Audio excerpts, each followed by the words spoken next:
Alright, ladies and gentlemen, welcome to my YouTube channel. Now today, we will still continue with legal method, but we'll be doing sources of law. Now, when I mean sources of law, I'm talking about sources of Nigerian law and not sources of law in general. So, what are the sources of... Okay, let me put it here so that you will not be confused. Sources of Nigerian law. Where did Nigeria get all their laws from? That's what we are trying to learn here. All the laws that are being made, how the body of laws in Nigeria, how did it come about? Of course, you will agree with me that Nigeria started in 1914 when the southern and the northern protectorates were amalgamated, and the name was given by Flora Shaw, the mistress of the person that amalgamated the southern and the northern protectorate. From then up until 1960, we were under the colonial rulership of Great Britain. But after then, from 1960, where did Nigeria get their laws? How did Nigeria start practicing their own laws? What kind of legal system? And where did they get their legal system they were practicing? I mean, they are still practicing till today. Because if you look at it, in all sense of it, Nigeria is a very young country. And so, we will be able to trace where the source of Nigerian law came from. And one of them is from the received English law. Now, we have the received English law, we have Nigerian legislation, we have customary laws, we have judicial precedents. So we'll start with received English law. If we cannot finish it today, we'll go into it in the next part. Of course, you know, just like I've said, up until 1960, Nigeria has been colonized by the Great Britain or the English people. And there is no how that these British people were ruling Nigeria without a law. They had their body of laws that they imposed on their colonies. But one striking thing is this. When they were leaving, it was of no obligation for Nigeria to say, oh, we will continue using their laws. No. That's why it's called received English law. It is no longer imposed because they have left. We've gotten independence. We are free, so to say. And maybe some parts of their laws that we like, we can now receive it into our own legal system, and that formed a source of how our Nigerian law started developing. So, the received English law is made up of common law, equity, and statutes of general application in force in England on or before 1900. Now, the received English law we received from the English people are the common law, the equity, and the statute of general application that were in force in England on or before 1900. So, I will take it one after the other, or what we call ad saratem. Common law. What is common law? Common law is a body of rules, yeah, developed by the old common law judges, developed by the itinerary judges in England, out of the prevailing custom of the English people. Now, you might ask, why is it called common law? I will tell you the reason. Now, common law was not called common law. In fact, common law, just like I have explained in the definition, was from the custom of the English people. Now, what do they used to do? When people want their matter to be adjudicated upon, they come to the king. Say the king goes, see, oh, this person has done this to me, this one has done this to me. The king will say, no problem, judge the matter, adjudicate on the matter, and they will go. They will come again. The king was not tired. Don't say that the king was tired in the exam. I'm just using it as an example so that you understand what I'm saying. The king now called his judges and said, all these people that are coming to Westminster, they will come from far to this capital in order to see us, in order for us to adjudicate on their matter. It is probably a problem for them. Why not, instead of them coming, we go? Instead of them coming to seek justice, we take the justice to them. So the judges agreed. And they started going to these villages, to these communities. And when they get there, they adjudicate on a lot of matters. If they are adjudicating on a matter, they do not use what they have read in school or the laws they have read. They use the customs of the people to adjudicate on the matter. And so when they will come back to the palace or to the state house, of course, when the king, in the presence of the king, and they discuss all these things, all these their cases that they've gone to different communities to do. Different people say, this one, hey, there's a woman that came and said this one. This was how I judged the matter. I say, yeah, okay, that's good. This one, okay, see my own. So they will discuss these things. They will go out again. They will adjudicate on matters with the customs of the people. They will come back. They will discuss it. Now, it started happening that when they will come back and discuss it, this person now, a judge, will listen to this other judge's account or story. And when he wants to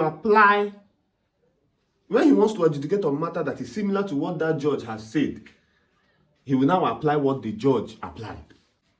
Judicial precedent started.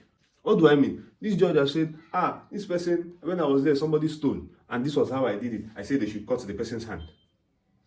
Now, this other judge as the head, he will go to his own matter tomorrow in another community. And probably those communities, they don't have any custom that surrounds stealing. So what will he do? He will now take clue from what that other judge has said and now use that judgment to give his own judgment in this community, saying, since there is no custom, we'll have to cut hand. So it continued like that. All the judges were using most of them. So the law now became uniform. The law now became predictable. So that when you are doing this, you know, okay, this is what the outcome would be. The law became common throughout England. Common law. You get what I'm saying? So that was how the name common law came about. But there was a problem. As common law grew, it became a problem to assess these courts, these judges.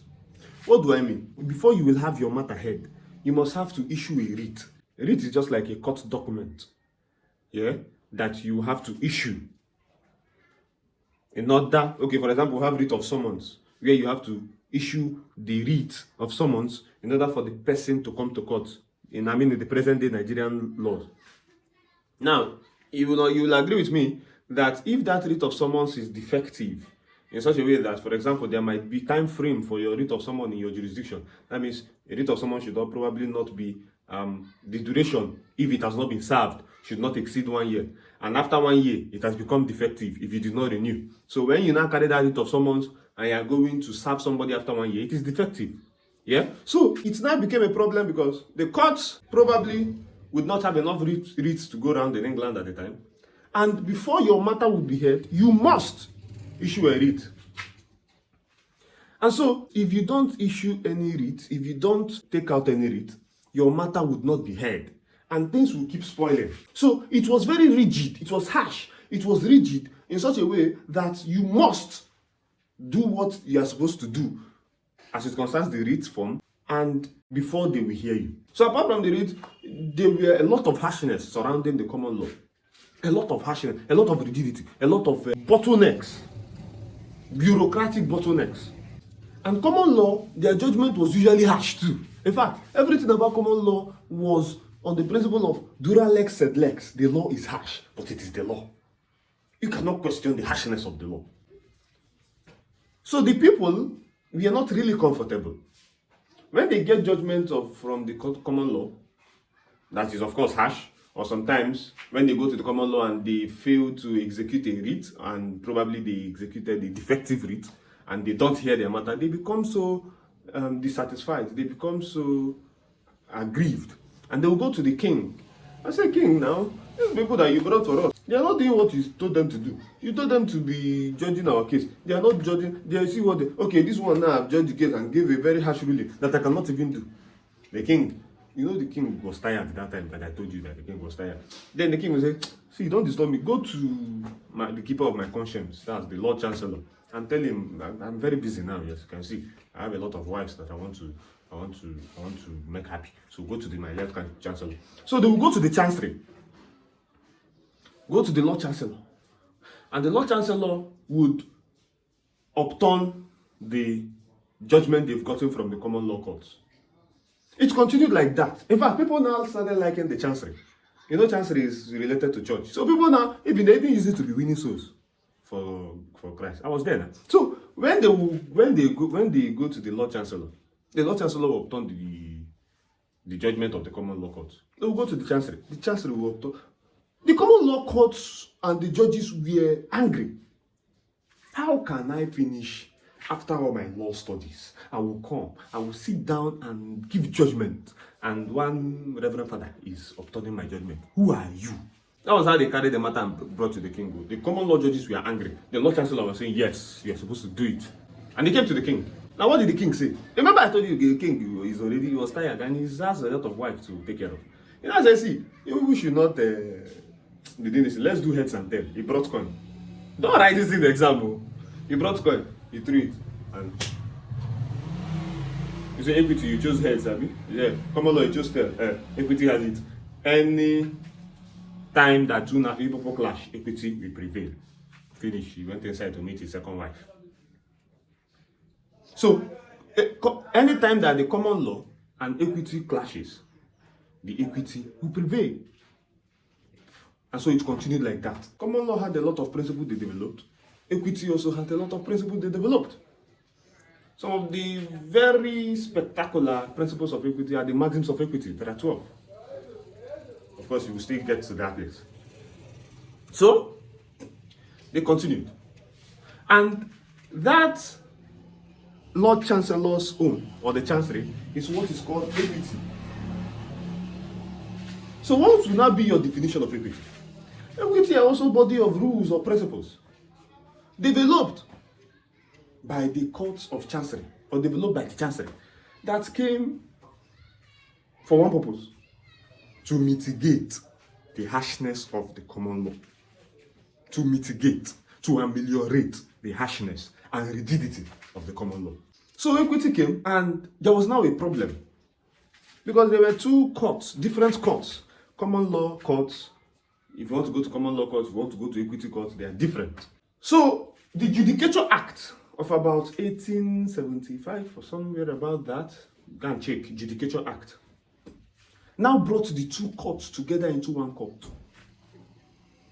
And that's the two courts are merged into one court, which means that common law principles and equity principles can be applied in just one court. So there is no need to differentiate the courts. Just what I'm saying. They now removed the dichotomy, common law courts and equity courts. So there was just only one court. And that's according to the Judicature Act of 1875 in UK, I think so. But inside that act, they also stated it, that even if the two of them are meeting in one court, anytime common law and the equity clash inside that court, which one will prevail? Good. It's equity, because I don't know if I don't know if you heard what I said the last time. So it's equity, so that you will not say I did not tell you. Equity will prevail. So that's just like the short history of how common law and equity came in. So the common law and equity, the principles that were developed by the English people in common law and equity, we applied them in Nigeria. We received them by virtue of the received English law, and it became a source of our legal system. We're now going to statutes of general application in force in England on or before 1900. So all laws in England that were in force on or before 1900. So they might ask you in exam hall, which of these, I don't know if people do OBJ. If people do OBJ, there are some schools I heard that do OBJ for law, which is not supposed to be actually. So they might ask you, which of these laws are statutes or can be classified under statute of general application. Then you now see this act of 1932, this act of 1945, this act of 1837, this act of 1923. You have now known that 1837 is before 1900, and so that is the answer. So all those laws that were in force in England on or before 1900, we apply it in Nigeria. Statutes of general application in force in England on or before 1900. Before we did our Child Rights Act, we are using the Child Rights Act of 18-something. We are even using the Wales Act of about 1837 or thereabout. So all those laws that were in force in England on or before 1900, we use them in Nigeria. Nigerian legislation. Nigerian legislation. Of course, when you hear legislation, you would know that it's coming from the word legislature, but that is not it. Now, legislation is either the law itself or the process of making the law. So that's like the definition of legislation. So when you talk about legislation, you're talking about probably the law, or you're talking about the process of making that law. So under Nigerian legislation, we will look at acts, we look at laws, we look at decrees, edicts, bylaws, ordinance. Yeah? So now we'll go to acts. Acts are made by who? In fact, the difference between all these laws are people that make them. Essentially. That is, when you want to look at the difference between these laws, there are people that made them and at which level it was made.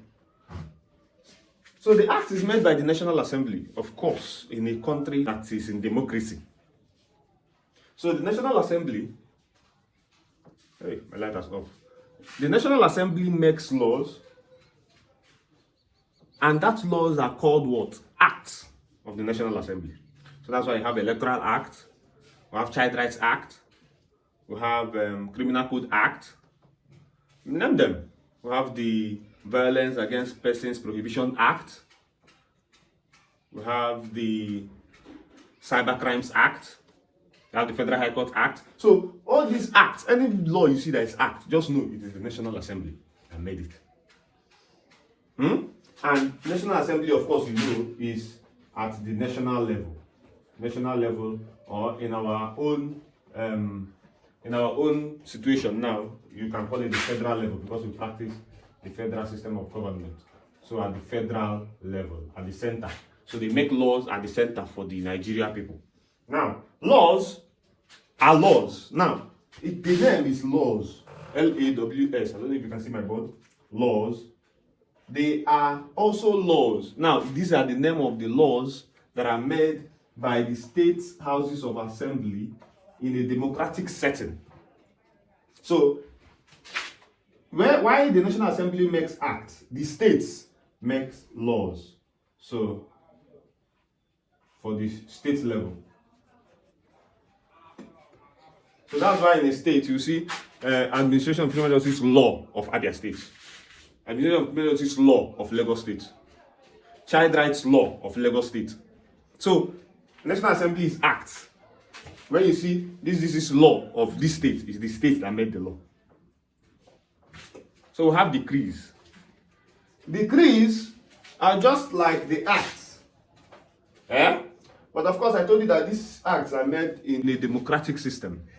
The decrees are made by the center, of course, the head of state, or maybe the executive, the military executive council, in a military regime. You just get up and make decrees and just make any law at the higher level, the national level. That's the head of state. So you have successfully carried out your coup d'etat, and you become the head of state. You make your decrees, how you want the country to be. That is decrees. Edicts is still under the military regime, but state. In state. This one is the national military regime. This one is state. Edict is for state inside the military regime. So the state administrators, which of course you should look at as governors, but they are called state administrators in military regime, they will make edicts. Yeah. So bylaws are usually made by the local government. The local government council. So there are councillors that have been elected to make these laws. So that's bylaws. Now, ordinance is their laws that are made by competent authorities that are not the state, national assembly, or the local government. So that is that for received English law and Nigerian legislation. In part 2, we would now talk about customary law and judicial precedents. I hope you have learned one or two today. So I wish you good luck in your exams if you have not written your exams. These sources of law, you will get it in legal method and you still get it in legal system. Yes. So take care of yourselves.